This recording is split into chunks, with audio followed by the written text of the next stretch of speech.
थोड़ा सा समझना चाहूँगा जॉब लॉसेस के बारे में, जो हर घर में हर जगह एक एंग्जाइटी है। लोगों को अब खबरें आना शुरू भी हो गई हैं सभी सेक्टर से कि या तो सैलरी कट है या ले ऑफ है या इस तरह के दूसरे उपाय किए जा रहे हैं। ऐसे में हिंदुस्तान की यंग वर्कफोर्स की इस वक्त परिस्थिति क्या है, उस पर थोड़ी रोशनी डालिए और थोड़ा उनको आप एडवाइस भी दीजिए। आने वाले दिनों में उनको क्या देखना चाहिए, क्या करना चाहिए, क्योंकि बहुत बड़े पैमाने पर जॉब लॉसेस हो रहे हैं, इससे तो हम इनकार कर नहीं सकते। देखिए वो तो होंगे। आई थिंक दैट ये नाइंसाफी होगी हम अगर कोई भी बिलीव करे कि बिना एम्प्लॉयर्स रिवर्स होते हैं, वो सागर या पॉन्ड्स नहीं होते हैं। अगर फ्लो नहीं आएगा तो स्टॉक उनके पास कैपेबिलिटी नहीं है। और जैसे इंडिया की रिवर बंद हुई है इस इकोनॉमिक लॉकडाउन में, तो एम्प्लॉयर्स शेयर होल्डर्स सैलरीज नहीं देते हैं, कस्टमर सैलरीज देते हैं। तो जब कस्टमर स्ट्राइक पे हैं तो एम्प्लॉयर्स सैलरी नहीं दे पाएंगे।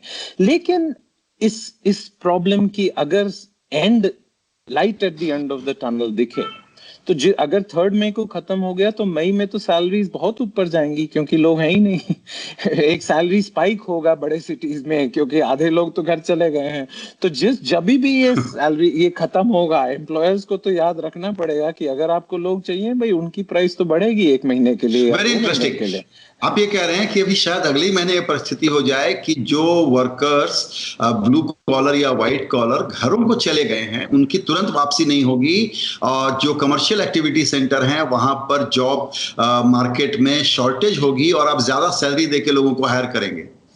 इसीलिए बहुत एम्प्लॉयर्स ने अभी एक्शन नहीं लिया है अपने बॉटम ऑफ द पिरामिड, क्योंकि वो डर रहे हैं कि जैसे ही खुलेगा उनको तो फिर वो लोग ट्रेसपासर्स विल बी रिक्रूटेड का साइन लगाना पड़ेंगे अपने फैक्ट्री के बारे में, क्योंकि आधे लोग तो भाग चुके हैं। तो सैलरी स्पाइक तो होगा, क्योंकि बहुत लोग घर चले गए हैं और उनके आने में 15 दिन, 30 दिन, 35 दिन, 60 दिन आएंगे तो वापस वो विलेजेस में ये जो सर्टेन लोगों का सैलरी स्पाइक होगा, लेकिन बड़ी तादाद में लोग चले गए हैं जो जॉबलेस हैं, जो नरेगा का काम ढूंढ रहे हैं, जिनको राशन नहीं मिल रहा है।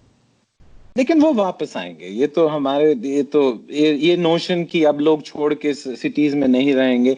हम लोग जॉब्स लोगों के पास नहीं ले जा सकते, हमको लोगों को जॉब्स के पास लाना पड़ेगा। तो जो इमीडिएट क्राइसिस होगा, एक स्पाइक आएगा, लेकिन जो जॉब लॉसेस होंगे, मुझे तो ये लगता है कि different kind of economy evolve करेगी। बिल्कुल, क्योंकि आपने चर्चा की कि कहाँ-कहाँ नया बूस्ट आएगा, जिसमें आपने टेक्नोलॉजी और डिजिटाइजेशन का जिक्र किया।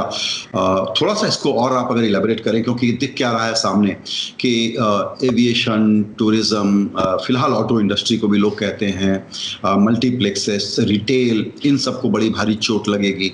और दूसरी तरफ ये लगता है कि house hold services, health hygiene से जुड़ी हुई सेफ्टी की सारी बातें, दवाइयाँ, अस्पताल और एजुकेशन, सब कुछ टेक्नोलॉजी के बेस पे, डिजिटल टेक्नोलॉजी के इस्तेमाल से इनको काफी लेग अप मिल सकता है। तो कौन से सेक्टर्स में अपॉर्चुनिटीज की अगर एक लिस्ट हम बनाना चाहें? देखिए, टूरिज्म, हॉस्पिटैलिटी, होटल्स, रेस्टोरेंट का तो काफी दिन तक दुखदाई होगी या बैंड बजेगा। अभी बैंड बज रहा है, 0 तक पहुंच गए, लेकिन वापस आने में भी लोगों को हेजिटेशन होगा। लेकिन ये जो डिजिटाइजेशन का सुपर साइकिल इंडिया में होने वाला था, हम पहला देश है जिसके यूपीआई, जो हमारे मोबाइल पेमेंट्स, भीम और उससे वो हम 100 करोड़ एक महीने में पहुंच गए थे। इस कोरोना वायरस के लिए हम 100 करोड़ एक दिन में पहुंच जाएंगे अगले साल में या 1.5 साल में। तो इंडिया ऐसी पहली कंट्री होगी जो मोबाइल पेमेंट्स को इतना अडॉप्शन, इतना एक्सेलरेशन यूपीआई के वजह से, और ये गवर्नमेंट का एक बहुत अच्छा काम है। लेकिन जो एजुकेशन, हेल्थ केयर, रिटेल में जो जॉब्स आने वाले हैं, जो प्रोडक्टिविटी डिजिटाइजेशन से आती है, वो लास्ट माइल में बहुत जॉब्स क्रिएट करती है। सो लॉजिस्टिक्स, सेल्स और कस्टमर सर्विस में इंडिया की एम्प्लॉयमेंट इलास्टिसिटी बढ़ेगी। इंडिया की मैन्युफैक्चरिंग एम्प्लॉयमेंट इलास्टिसिटी, मतलब कि आप जितना ग्रो करें, कितने जॉब्स क्रिएट होते हैं, मैन्युफैक्चरिंग में इंडिया की एम्प्लॉयमेंट इलास्टिसिटी कम होती जा रही है पिछले 5 साल में। लेकिन इस क्राइसिस के बाद मुझे रिटेल, ई कॉमर्स और बहुत सारे सेक्टर्स हैं जिसमें लास्ट माइल की एम्प्लॉयमेंट इलास्टिसिटी बढ़ेगी। चाइना की फार्म से नॉन फार्म जो लेबर मूवमेंट हुआ था, वो फैक्ट्रीज को हुआ था। इंडिया का फार्म और लेबर, जो नॉन फार्म लेबर मूवमेंट इससे एक्सेलरेट होगा, वो सेल्स, कस्टमर सर्विस और लॉजिस्टिक्स में होगा। तो वही सबसे fastest growing segments of the job market हैं, और वहीं पे जो हमारे यूथ हैं उनको अपॉर्चुनिटीज मिलेंगे जो पहले नहीं मिलते।